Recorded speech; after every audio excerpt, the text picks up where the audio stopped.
Yeah. Boy, you got a friend in me. How does he get his voice like that? Yeah, I don't know. It's super raspy though. A couple of folks a little smart. Yeah, like I don't know. I don't know what style. Like where did he come from? Was Randy Newman popular before Toy Story? I'd have to. I didn't do my research on that part, so I guess I'll have to look into that. But anyways, in case you couldn't pick up from our little intro there, we are discussing the legendary and, as I've learned, extremely pivotal for the world of animation movie, Toy Story, the original one from 1995, directed by John Lasseter, but features many people that have been prevalent in Pixar for many years. That went on to direct plenty of other films. I know Pete Docter is one of them, and he directed Up, and Soul, I think, as well. Like he's a lot of the people I looked at in the credits have gone on to direct or be a part of many great projects that Pixar has released over the years. Um, anyways, yeah, we're gonna discuss this legendary movie. Little plot synopsis for those that do not know, and also just heads up of a spoiler alert. Even though this movie came out 30 plus years ago, so which actually think about that now, that is insane. Having watched this movie yesterday, I would not think that the movie came out 30 years ago, but It looks good for 30 yeah, years ago. it looks pretty good for 30 years. Of course, it doesn't look as good as something that would come out today. I'm sure Toy Story 5 probably looks a bit more advanced, but nonetheless, for what it is, it's extremely revolutionary. But anyway, Woody, the cowboy, is Andy's favorite toy. And one day, that is threatened by the arrival of the legendary Buzz Lightyear. And so we come across these two enemies, or at least one-sided beef by Woody, because Buzz is a bit too like unaware of the surroundings going on. That they have this beef and one-sided beef. He tries to get rid of Buzz. It doesn't go well, and he loses the trust of his fellow toys. And so I'd probably say the point of the movie is he's working towards learning how to not have envy in his heart, but also to regain the trust of those he once had respect with. So this was voiced by Tom Hanks, Woody by Tom Hanks, Tim Allen. When you think about it, actually, Tom Hanks is quite the legendary pull, you know? Yeah. And this is, I kind of know why, because they started the voice work like years and years before 1995. Yeah, like he did it before Forrest Gump, before Philadelphia, before the Oscars, essentially. Tom Hanks was asked to do the movie. And so for years, I guess, like they were just kind of on hold, just doing lines here and there, because they were using Tom Hanks and Tim Allen as they were like testing the movie, or even they weren't even sure about what direction they were going in.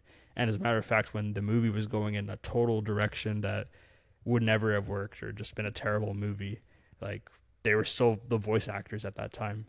So it was a long process to get to Toy Story itself, and a lot of money. And I mean, I can go into a bunch of facts, but anyways, the gist of it is it's extremely successful, and just something that's impacted, as we mentioned in our Pillow Talk episode, based on the financial impact it's received from its fans. Like it's very essential to even the world of film, just in general. So I guess just to start, like, how has Toy Story impacted your life, Josh? Yeah, I mean, I feel like I kind of grew up watching Toy Story. This this movie came out 4 years before I was born, and then even the second one came out the year I was born. So I never got the opportunity to go see these movies in theaters, but it was very prevalent in my life growing up. I loved these movies, loved Buzz Lightyear. I was always a Buzz Lightyear guy. Yeah, it is very nostalgic for me to revisit these movies. There was a lot of scenes that stuck out to me that I always remembered, specifically the one where Buzz, they're at the Pizza Planet, and he goes in with the claw with all the alien stuff. He's ooh, and they're all like, oh, our savior. That scene, like, for some reason, that scene was locked in my memory. Like, as a as a kid, I always remembered that one. Sid, as well as Sid. Sid was very, very, like, ingrained in my mind with how he treated his toys, and with his evil laugh, like, They literally made it a so terrorist. funny. Yeah. It's like giant forehead terrorist. And his eyebrows is No, but like the amount of times this guy got his hands on explosives, like, he was gonna bomb a city one day. That's the trajectory. That's the trajectory where he was going. I was watching this. I was thinking about that. Like, I don't know if there's like some underlying theme here with the way this guy's shooting his toys, with how this kid's gonna turn out as an adult, potentially, with kids, or like being a terrorist. Like, yeah, for all intents and purposes, this guy was like an extremely violent individual and had sick and twisted thoughts and actions as well, right? Like, he sees his sister just with this doll, and he's like, oh, let me take that and let me decapitate it and put a dinosaur head on top of it. It's like, and like, and I think the movie does a great job of this. Like, we feel it for the toys, and it's because we as kids, and in the 90s, the children, of course, played with toys. 80s, who knows back, I mean, you probably go to medieval times and there's some version of toys that people have always played with. Like, this is something that we view as, like, cute, like, very sentimental. And with Andy, we see that Woody and Buzz, like, these hold so much value. So if anything were to happen to them, you would actually feel really bad. You'd feel like, oh my gosh, this is going to destroy the kid's universe. And it destroys our universe. And so when you see him, like, take this doll, and like you see all these toys that are totally messed up, you just think about these poor toys. Like, they're freaking tortured. Like, yeah. Like, if we were a human being and someone just like took our heads off and put it on another person's body, like, that is literally like the most insane thing possible. So yeah, like, I feel it for them, and I'm terrified of this Sid child and wonder what his parents are freaking thinking. Yeah, they probably didn't interact with him too much, and he had too much time on his hands to do his experiments. And there's two movies that come to mind thinking about Sid and the experiments he did on his toys. The first one that came to my mind was Guardians of the Galaxy 3, and I think it was P1957, but it was pretty much Rocket. You're familiar with Rocket and how he was an experiment, and he's pretty much like a cyborg raccoon. And I watched that movie in theaters with Sarah, and she lost it. Like, she was crying like uncontrollably, and it was really sad for her to see, with the animals getting tortured like that. And so not that she had that same emotion reaction watching Toy Story, but that was kind of what it reminded me of. And then I thought, poor things a little bit, Willem Dafoe being this mad scientist, he did that with real life animals, connecting whatever cats with ducks and putting one person's brain into another person's brain. Just interesting ideas. But you were talking about, Daniel, how important, toys are into the lives of children, and how much value that holds. And if anything were to happen to those toys, it would be detrimental. And I actually had an experience as a kid, growing up with my toys. And it was a tough loss for me at the time, because I think we have moved already. We moved houses when I was younger. But I think it was just a process of my dad wanting to sort of kind of clear out the basement, sort of tidy things up, and just do either dump runs or take old stuff we didn't want to the thrift store. And so I cleared out my whole room and I had a box of toys that were to stay and a box of toys that I was willing to part ways with and get rid of. And my dad mistakenly took the box of toys that I wanted to stay. He took them to the thrift store. I was devastated. I was like, I was a little kid. I was like, Dad, you took all my toys and like, I don't It wasn't want. just one. I thought you were just It gonna was a mention whole one box. toy. It's like a whole box. It wasn't just one toy. And what he did is he went to the thrift store and he bought back one of my toys. And it was one of my favorite toys. It was like this mid-sized fire truck that I could sort of sit on the end and put my legs around it. And I could like put these little foam blue balls in and like shoot them like it was shooting water. I don't know. That's the only thing he paid and brought back. That was one of my favorite toys, and I was just so mad and so upset as a little kid. Man, I can only imagine your parents' discussion that night.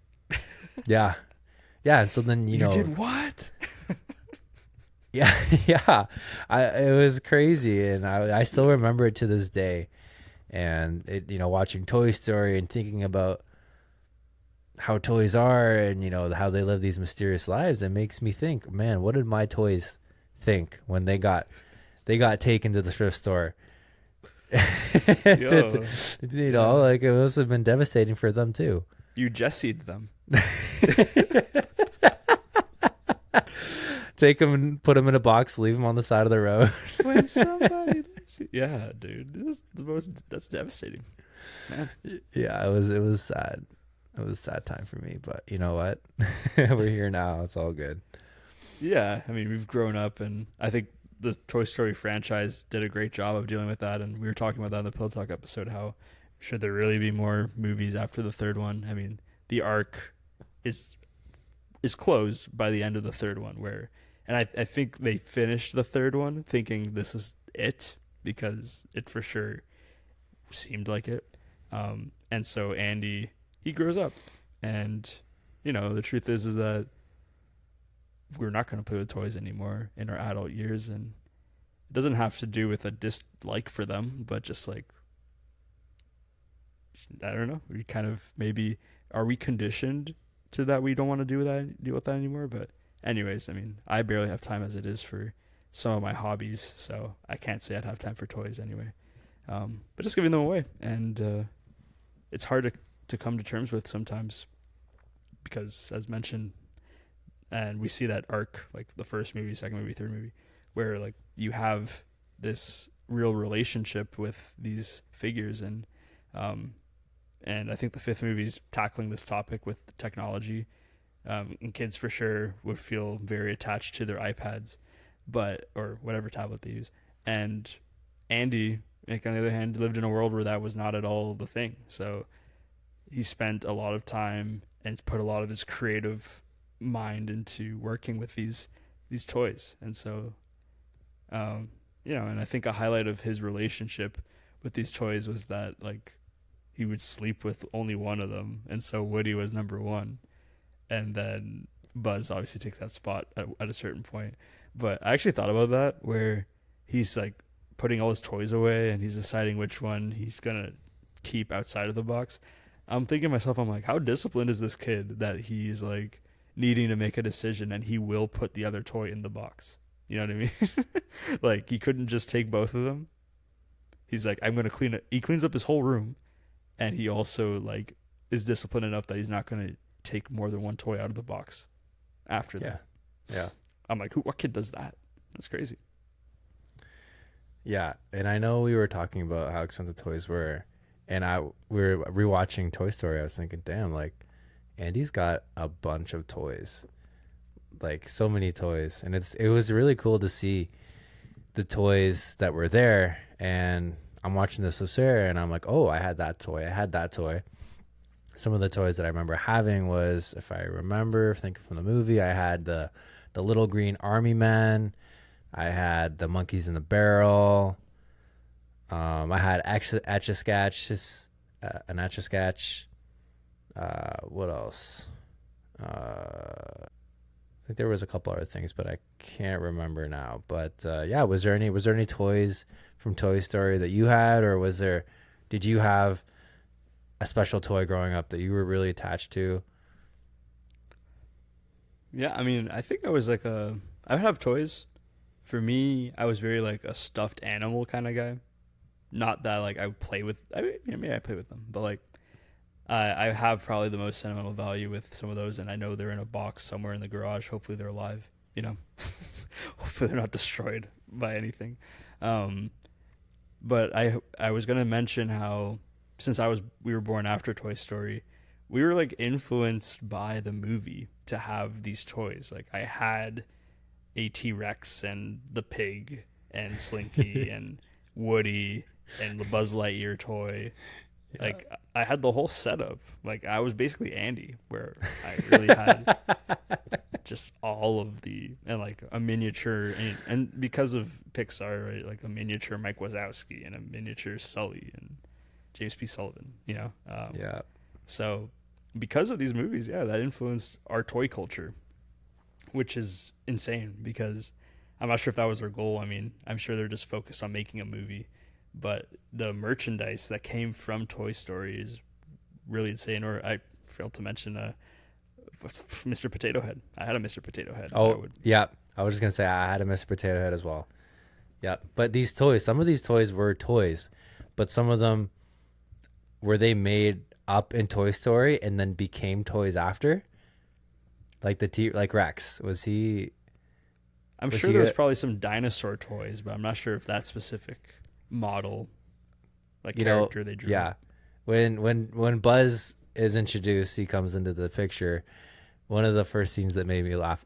First of all, Rex was probably one of my favorite toys. Like he has the best lines, so funny. And one of his, I guess this was what's his name? The pig, Chop or Pork Chop or something. Ham. There you go. Yeah, Ham. His name's Ham. He's like, so where are you from? Singapore, China, Hong Kong? He's like, oh no, I'm from whatever planet. And then Rex is like, yeah, I'm from Mattel. Or yeah, Mattel. But actually, this other company that got absorbed by, Mattel. Stuff like that is just funny. Yeah, no, the way they use like government, yeah, and like just the discussion on like where toys even come from and how they govern themselves, possibly in this imaginary world, really fascinated me.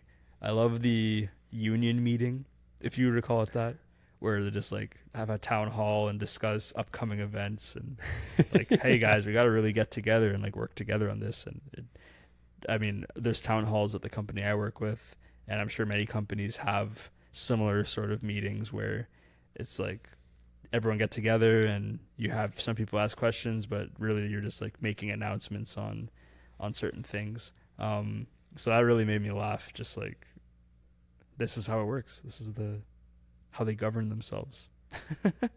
So that fascinated me. Yeah, and I guess another thing about the beginning of the movie, I love the scene where they send the army men to spy on what presents they're getting, and I'm like, isn't that so interesting? Just the worst day of the year for any toys is Christmas and birthdays, because your fear of like the change that will happen because of the repercussions and all that. Yeah, Christmas and birthdays are bad, but I don't think they're as bad as garage sales.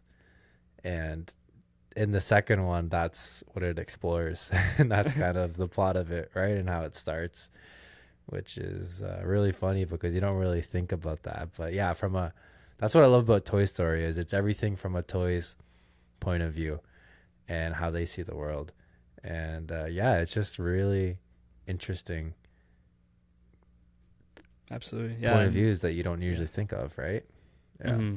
Yeah. And I'm remembering now that you bring it up. Yes. That they were spying and like you see them bringing things out, on boxes and droves to the front. Man, garage sales have kind of died though, huh? Those don't happen anymore.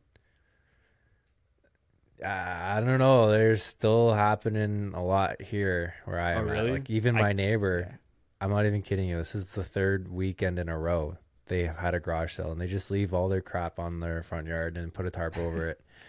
And yeah, no, I see signs.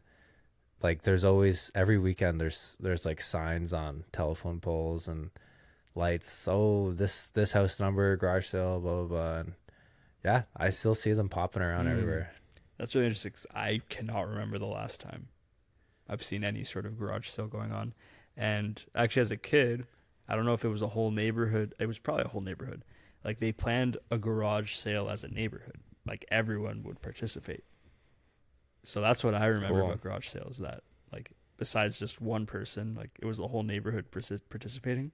And I would remember that we'd have to help set up this whole thing. And I mean, I don't know. I guess that was just a part of culture. I would have to argue. I don't think it's as prevalent as it once was.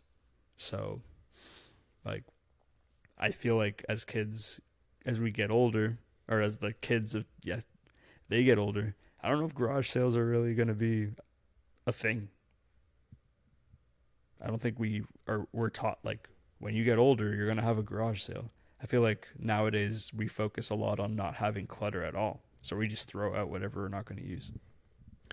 We throw out, but also, you know, they didn't have Facebook Marketplace or Kijiji back in the 90s, you know, or early mid 2000s. You know, Facebook was just really got its legs in the, I would say, 2010s, right? Yeah. And it's been continuing to evolve. And so with people selling item here, item there, things don't really build up. Not to say people still collect junk and have junk they need to get rid of.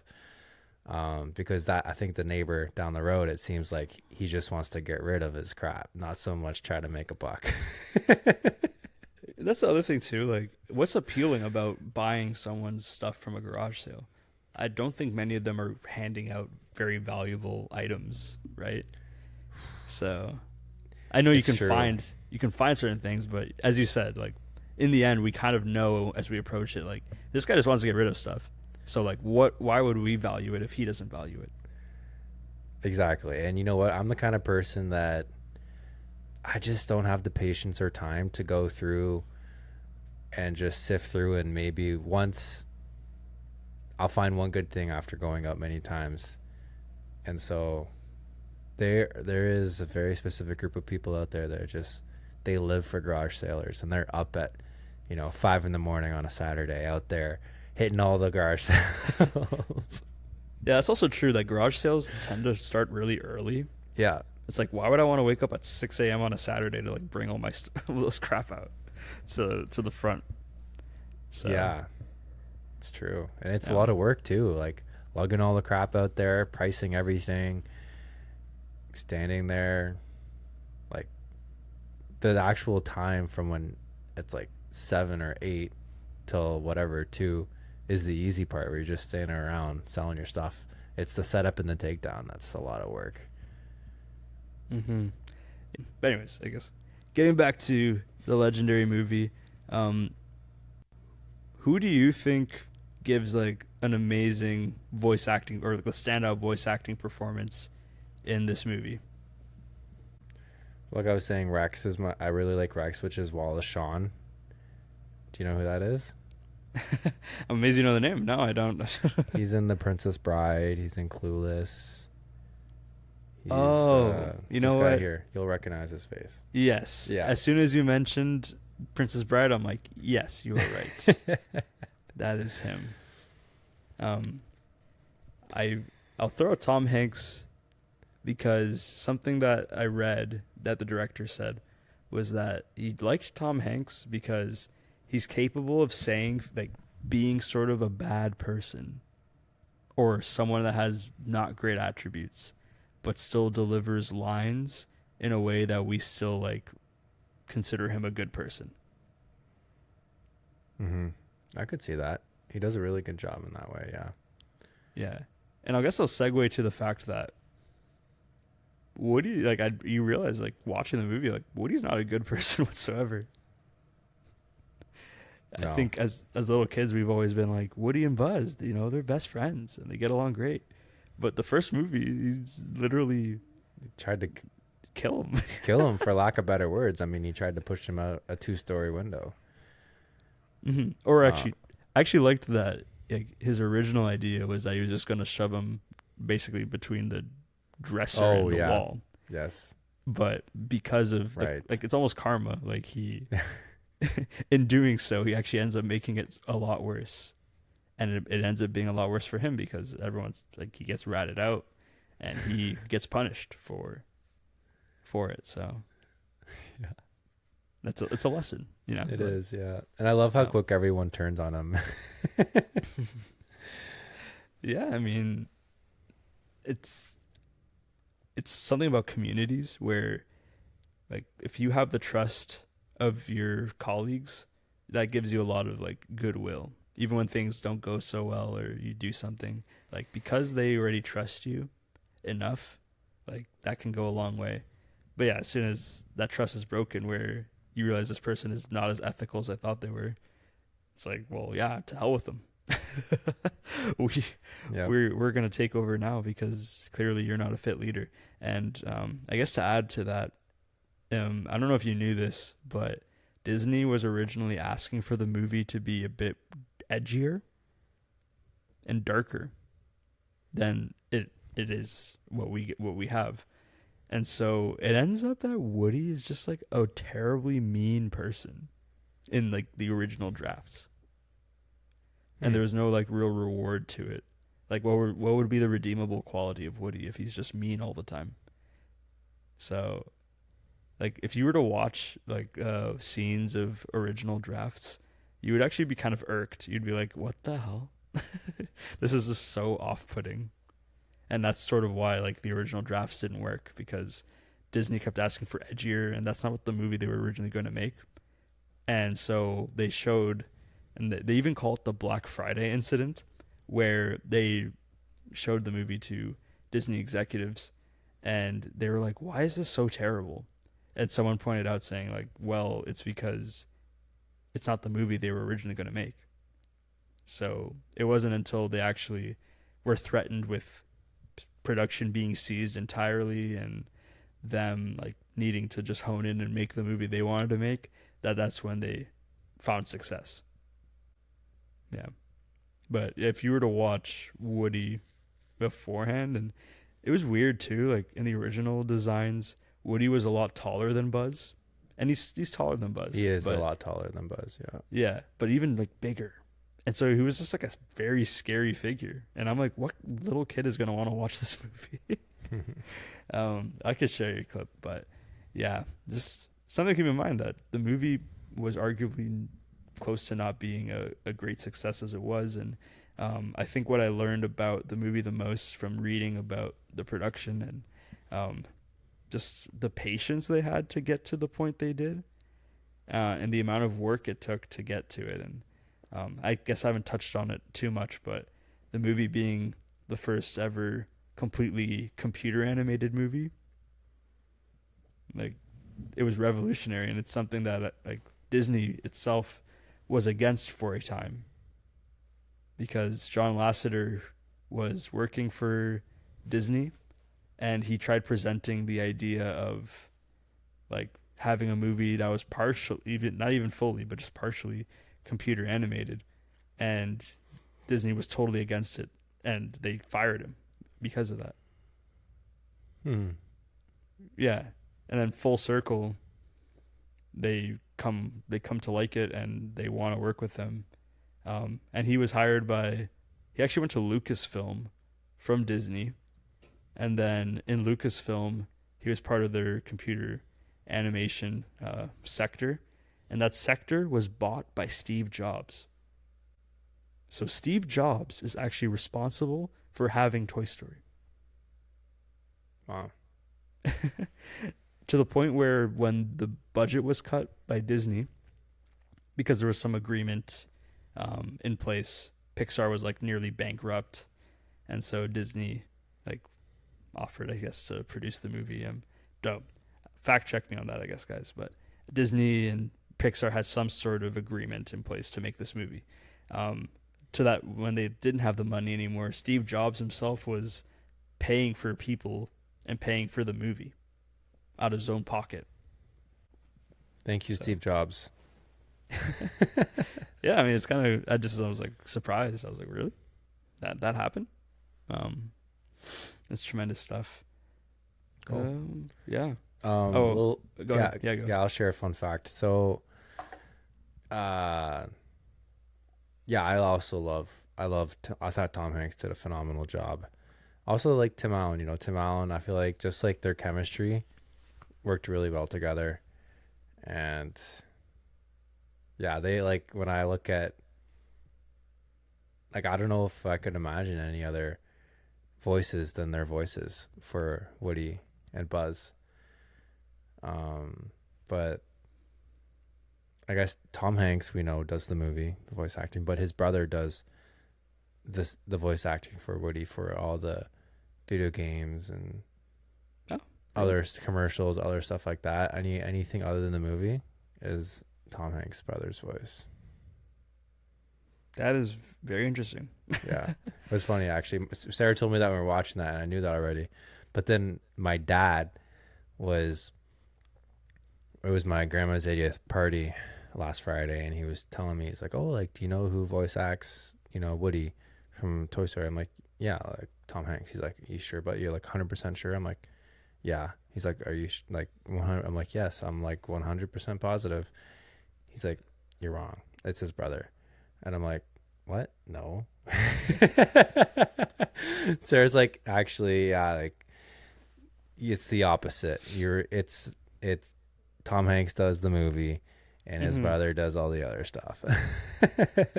That's just very interesting because I mean I don't know anything about Tom Hanks's brother, but how did he get the gig? Like Tom Hanks was just like, "You get my brother to do it. My brother can do the voice." He sounds enough like me. Yeah, that's really interesting. And thinking about voice acting, Tom Hanks, he does Polar Express. He's like 8 different characters in that movie. Do you feel like voice acting is easier than normal acting because maybe you can overact and put a little more into it without having to like expose yourself? So I'd say from having to like act with your body, that's probably like not as you don't have to think about that too much, and because you're not going to show what is being done in the studio. But I would say from having watched a lot of animated films and like the featurettes, bonus features that come with it, these actors really dig in. Yeah, exactly. They'll really, and so what's probably more difficult is that having to convey so much emotion in your voice because you're not showing your face. Yeah, and right? you're not like in that moment with somebody in the Mhm. moment. You're just talking on a microphone across from them. So yeah, I Yeah. could see that too. Yeah. I mean, I can't really argue what's more difficult, but I would say I think it's an equal challenge. And based on the bonus feature sort of videos I was watching about the movie, Tom Hanks discussed how the process is like he'll go in for a day and he'll say a certain line in 17 different ways. Like they ask for different time. Like they don't ever ask to like repeat the same line in the same way. They'll ask for multiple. And because they can edit it, like a lot of the lines in movies and animated movies are actually like chopped up from 4 different takes. Oh wow. And yeah, that's what I learned. And so having to constantly do it, and actually, sorry, the other part is that you do the line 17 or so times. Then you go in the next day and you do the same line again 17 different times. So it requires a lot of stamina, I would say, vocally and even mentally, because surely after a while you're kind of just like do I really want to keep going and saying that again? So it has its challenges. And what I thought about was that the cast of Toy Story isn't exactly like A-list. While I feel like most animated movies now, you have like Scarlett Johansson or like you have these like a long list of just very popular people doing voice acting, and I'm like, are they really a good fit? Like, are there not better? And people bring this up. It's like, aren't there voice actors that would be better fit for this sort of thing? Mm-hmm. But I think voice acting is such a I don't know about disrespected, but certainly doesn't feel like there's that many opportunities for it nowadays as there might have been even a decade ago, possibly.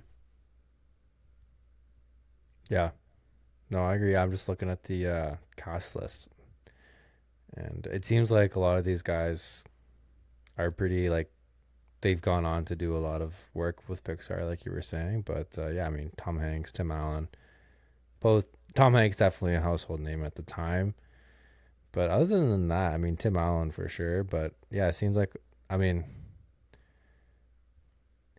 yeah, Yeah. I think, it's not exactly an A-list guy, which is fine. It doesn't have to be, but no, I just noticed that because I think of Kung Fu Panda, for example. So you have Jack Black, Master Shifu, Dustin Hoffman, Ian McShane plays Tai Lung, Angelina Jolie plays Tigress. Isn't that an insane pull? Angelina Jolie and Jackie Chan too. Jackie Chan is in there. Lucy Liu, Seth Lucy Rogen. Liu, Seth Rogen. Wait, who's Seth Rogen again? He plays the Mantis, I think. Oh, okay, nice. Yeah, and Justin Cross, David Cross. There Yeah, we he go. plays the Crane, herring, yeah. the crane. Yeah, So it's like that's an A-list. That's like Yeah. pretty crazy. for sure. And so, or even Shark Tale. You have Will Smith as the main actor. You have Martin Scorsese's in it.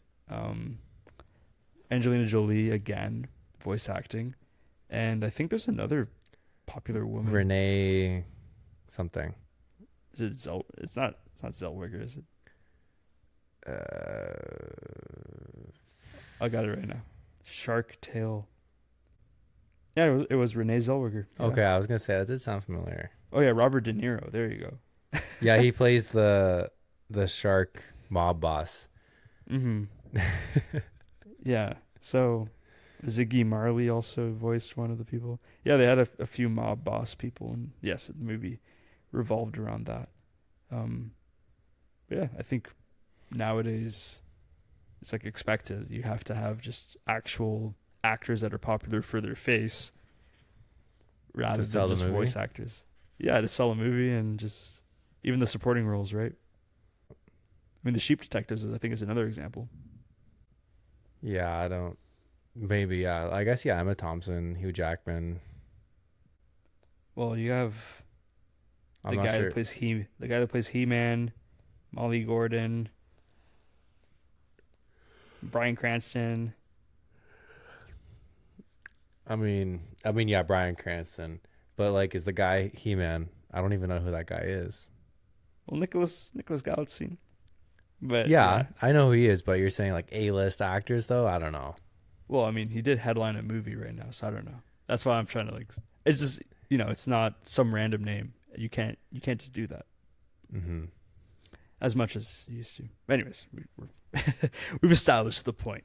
I guess for sake of time, I love the Pizza Planet stuff, and it reminded me that for some reason, like how often in movies do they cover like pizza delivery men? It's like a common trope in so many movies. I thought of Home Alone. Yeah. Pizza Man's very important in that one.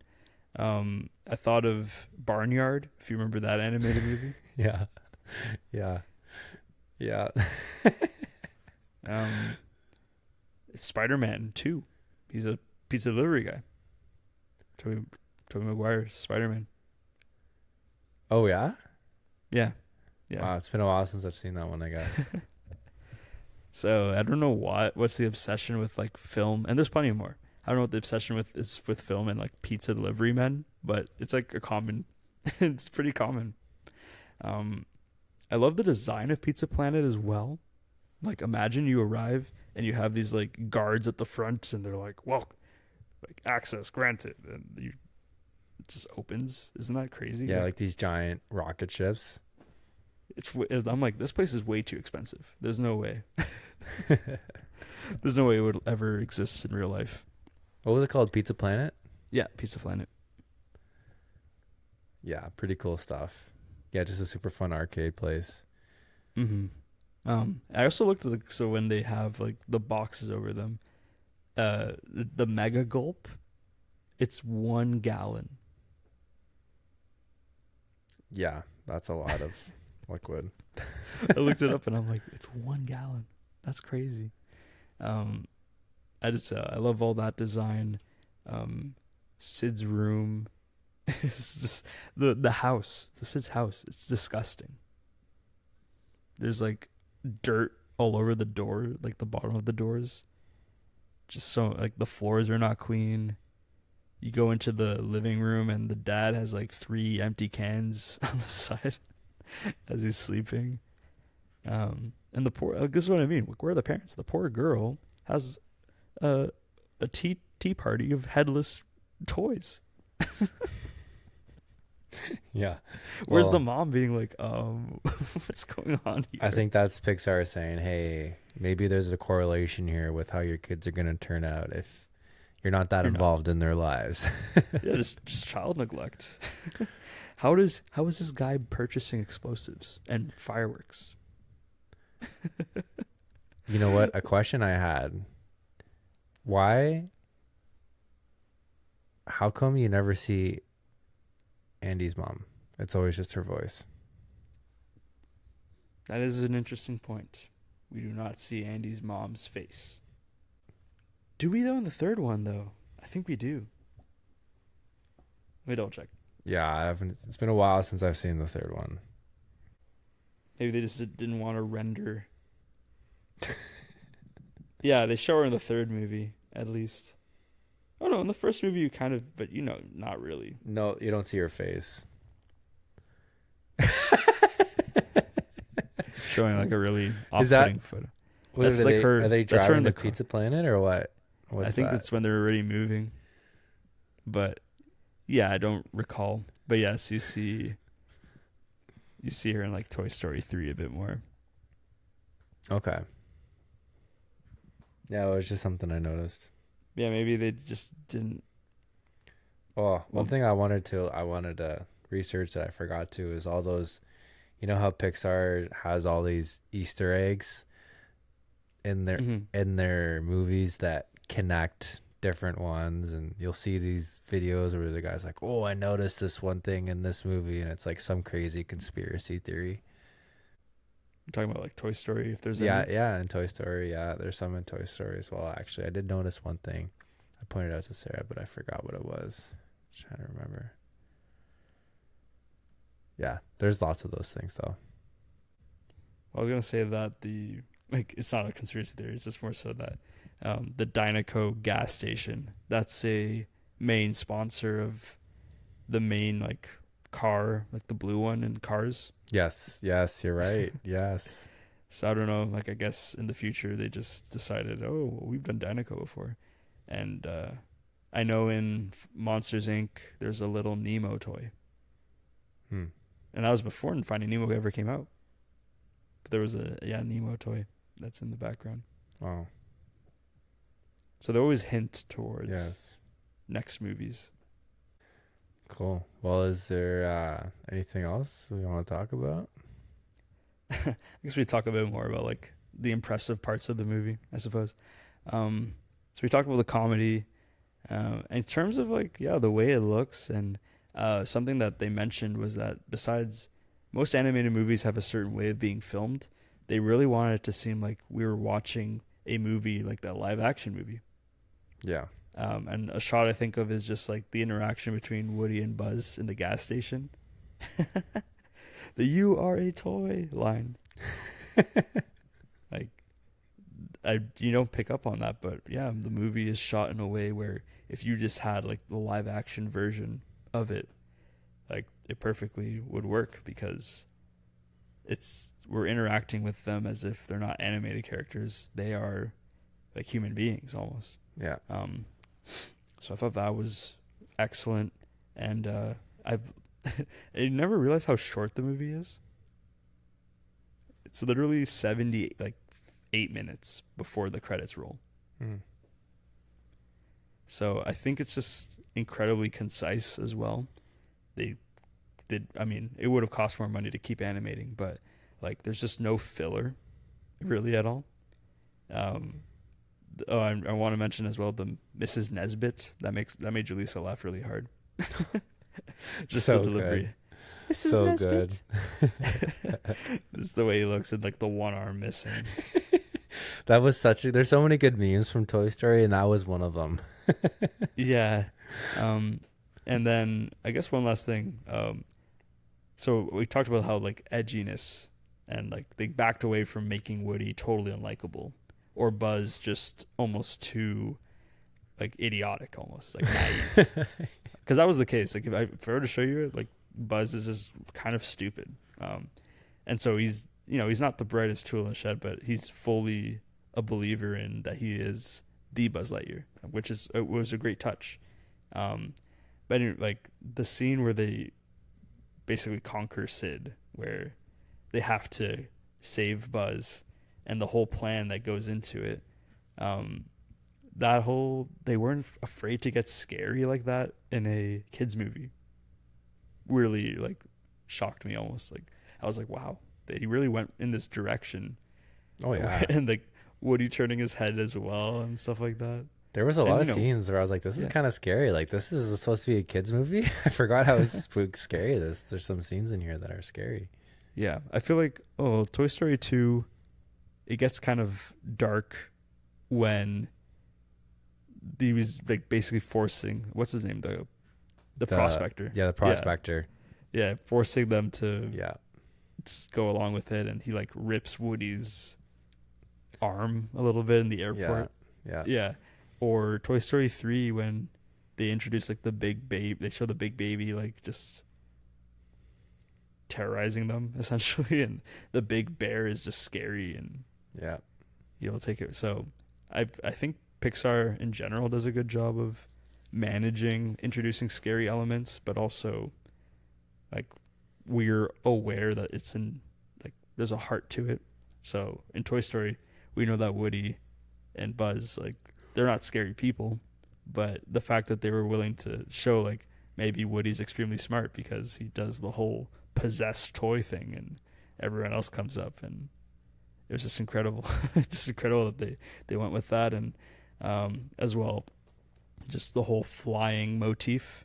They start in the beginning and he tells him he can't fly, and he doesn't necessarily fly at all, but he does enough to be in the air long enough. And then Buzz does it himself in the house with Sid, and he breaks his arm, and it's like, his soul is crushed. And then the ending of the movie, you have both of them believing, and they have to believe, like, this is how we're going to get back to Andy. Like, we have to believe in doing it. So I just thought, like, there's a through line, and there's many more, but there are things that were, like, mentioned in the beginning that we see come up at the end. And that's some of my favorite stuff, like, because nothing's useless in that case. Like, things were thought of and explained or introduced early enough that when we see it at the end, we're like, this really is a nice payoff. And that's what I thought about the ending of the movie. I just thought, like, what a nice payoff after like all that you endure. And just ends up being like an excellent story, and there's a reason it's lived on for as long as it has. Mm-hmm. Yeah, falling with style. Yeah, including that line too, because that's what Woody says. And then Buzz, and that's like a showing of like their agreement and their like shaking of hands, essentially, of like, yeah, they both are now on the same page, and now at the end of the movie, that's they're all together. So yeah, I guess that's what I would say as sort of like a final thoughts for myself. I don't know if you wanted to talk a bit about just any final thoughts about the movie as a whole. Yeah, and one thing that I think one quality that Woody has that's good is he never gave up in the face of all these bad things happening, or something would happen and it would just get even worse, and it seems like an impossible situation that they're got to get themselves out of, or they have to save Buzz, or whatever the situation was he was faced with. He found a way. He was like, think. He'd always think of a way to overcome the the conflict that he was dealing with. And yeah, I agree. I think it's nice to the parallels from the beginning to the end, those things that connect. It really is a nice touch. And yeah, this movie is just, it's a great movie. And the second one is even better. I think is my favorite. The trilogy in its whole is amazing. And yeah, I think it's really nice to have movies like these. It was, it paved the way for computer generated CGI movies, and I'm glad that Disney didn't fire this guy or turn this movie down, because it's so iconic. And yeah, it's influenced so many kids. Like my niece and nephew, my little nephew Bo is 4 years old, and he loves Toy Story. He has a Woody, he has a Buzz Lightyear, and he has the Rex. And like, these are not cheap toys still to this day. Like my sister paid like $100 for the Woody. And what? Yeah. Oh yeah. They're like collector's items now, essentially. Yeah. Wow. And yeah, so like the effect that it still has on kids today, and is pretty awesome. And so yeah, I love this movie. It's one of my favorites, and yeah, I don't know if I'll see the fifth one in movies, but I'll definitely look forward to watching it when it comes out on streaming. Yeah. I mean, just the longevity of it all, and I think 10 years from now, we'll still look back on Toy Story and like see its effects. I don't know if they're gonna make a sixth or seventh one, but I think the fact that they can even make a fifth one, and they were close to it's not ever close to existing, And if Toy Story didn't happen, we wouldn't get all the other universes that Pixar has introduced. Like Finding Nemo is considered one of the best animated films of all time. Monsters Inc. is a personal favorite of mine. The Incredibles is also considered one of the greatest of all time. And then even movies way down the line like Coco and Soul that came out recently was probably one of the better ones. So I give credit to just a series of miracles that led to what we have today. It's been recognized as being like, what's the name of that? Like when they almost like put it into a Hall of Fame, essentially.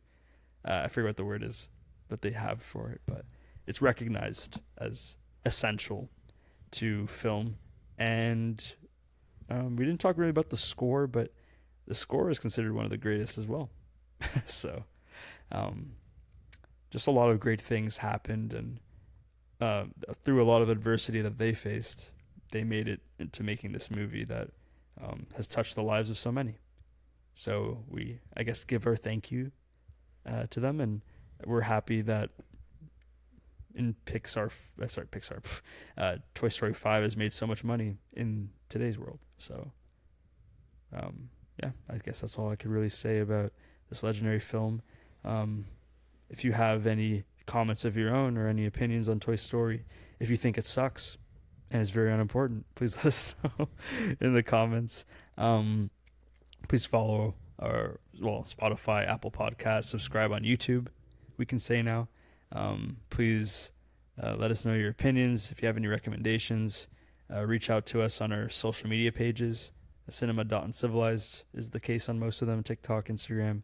I think it's also your Gmail is cinemaUncivilized@gmail.com if you happen to have any questions or inquiries. But yeah, thank you so much for tuning in. I don't know, Josh, you have one final thing to say? You want to say bye-bye? Yeah, no, thanks for tuning in, guys.